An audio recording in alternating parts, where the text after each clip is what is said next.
السلام عليكم ورحمة الله. الحمد لله والصلاة والسلام على رسول الله أما بعد. قرآن الله تعالى తెలిపాడు إن الله لا يصلح عمل المفسدين.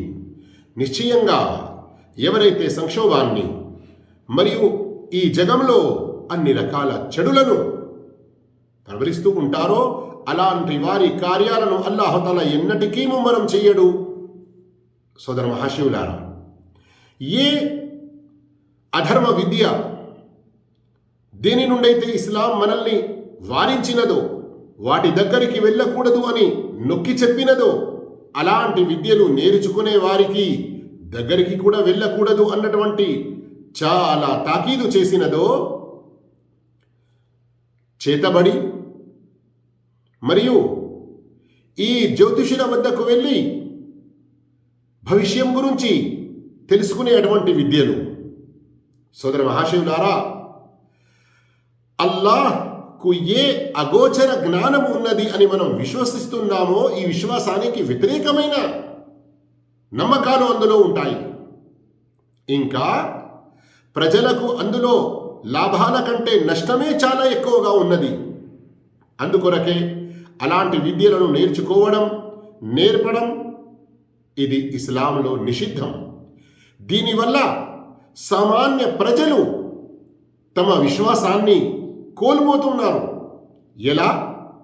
అల్లాహ్ కాకుండా వేరే వారి వద్ద కూడా అగోచర జ్ఞానం ఉన్నది అని, ఏదైనా తప్పిపోయిన వస్తువుల గురించి లేదా ఎవరిపైన ఏదైనా ఆపద వస్తే ఎవరు చేశారు అన్న విషయం, ఇంకా ఇలాంటి ఎన్నో అగోచర విషయాలు ఆ బాబాలు, ఆ రకమైన కొందరు ముర్షదులు తెలుపుతారు అని వారి యొక్క నమ్మకం ఉంటుంది. మరియు ఇది షిర్క్ ఫిర్ రుబూబియా అవుతుంది. ఇంకా సోదర మహాశివులారా, ఇక చేతబడి విద్యకు వస్తే ఇమాం ఇబ్ను జురైజ్ రహిమహుల్లా చెప్పారు, అది అవిశ్వాసుడు తప్ప ఇంకా ఎవరు నేర్చుకోగలుగుతారు. ఇమాం ఇబ్ను హజర్ అస్కలాని రహిమహుల్లా చెప్పారు, ఖురాన్ ఆయత్ ఇన్నమా నహను ఫిత్రతున్ ఫలా తక్ఫుర్ యొక్క వ్యాఖ్యానంలో ఈ ఆయత్ చాలా స్పష్టంగా తెలియజేస్తుంది, చేతబడి విద్యను నేర్చుకోవడం అవిశ్వాసానికి పాల్పడటం అని.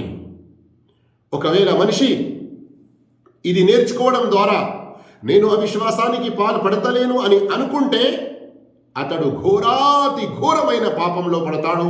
ఎందుకంటే ప్రవక్త సల్లల్లాహు అలైహి వసల్లం అస్సబ్అల్ మూబికాత్, ఏ వినాశనానికి గురి చేసే 7 పాపాల నుండి దూరం ఉండాలని నొక్కి చెప్పారో వాటిలో ఒకటి చేతబడి గురించి కూడా ప్రవక్త చెప్పి ఉన్నారు.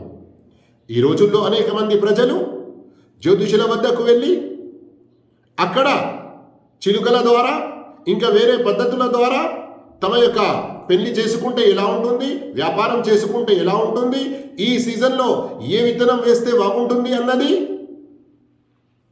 వారి ద్వారా తెలుసుకునే ప్రయత్నం చేస్తారు. ఈ విధంగా తమ విశ్వాసాన్ని కోల్పోతూ ఉంటారు. అంతేకాదు, ప్రవక్త మహానీయ ముహమ్మద్ సల్లల్లాహు అలైహి వసల్లం ఏం చెప్పారు, ఎవరైతే ఇలాంటి జ్యోతిషుల వద్దకు వెళ్ళి ఏదైనా ప్రశ్న అడుగుతారో, మన్ అతా అర్రాఫన్ ఫసాలహు లం తుక్బల్ లహు సలాతు 40 లైలా, ఎవరైతే ఇలాంటి జ్యోతిషుల వద్దకు వచ్చి వారిని అడుగుతారో 40 రోజుల నమాజు వారికి స్వీకరించబడదు. మరి ముస్నద్ అహ్మద్లోని ఉల్లేఖనంలో ఉంది, ఎవరైతే అలాంటి వారి విషయాన్ని ధృవీకరిస్తారో, సత్యం అని నమ్ముతారో, వారు చెప్పిన దాని ప్రకారంగా ఆచరిస్తారో, మన్ అతా కాహినన్ ఫసద్దఖహు బిమా యఖూలు ఫఖద్ కఫర బిమా ఉన్జిల అలా ముహమ్మద్, ముహమ్మద్ సల్లల్లాహు అలైహి వసల్లం పై అవతరించిన షరియత్ ఖురాన్ను వారు తిరస్కరించిన వారవుతారు. చూసారా ఎంత ఘోరమైన పాపం ఉన్నదో. అందుకొరకే అలాంటి వారి వద్దకు వెళ్ళకండి, మీ విశ్వాసాన్ని పాడు చేసుకోకండి, మరియు అల్లాహ్పై సంపూర్ణ నమ్మకం కలిగి ఉండండి. అవును, ఆయనకే అన్ని విషయాలు తెలుసు, ఆయన ఎల్లవేళల్లో జీవించి ఉన్నాడు.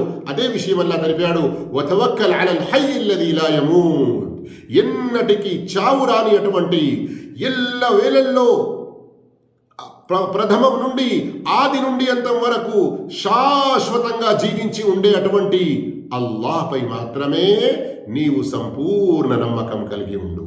సోదర మహాశయులారా, సోదరి మనులారా, ఇలాంటి వారి వద్దకు వెళ్ళి చేతబడి చేయించడం, చేసుకోవడం, చేయించడం లేదా చెయ్యడం, నేర్చుకోవడం, నేర్పించడం ఇంకా దీనికి సంబంధించిన విషయాలన్నీ కూడా మనల్ని విశ్వాసం నుండి దూరం చేసి అవిశ్వాసంలోకి తీసుకువెళ్తాయి.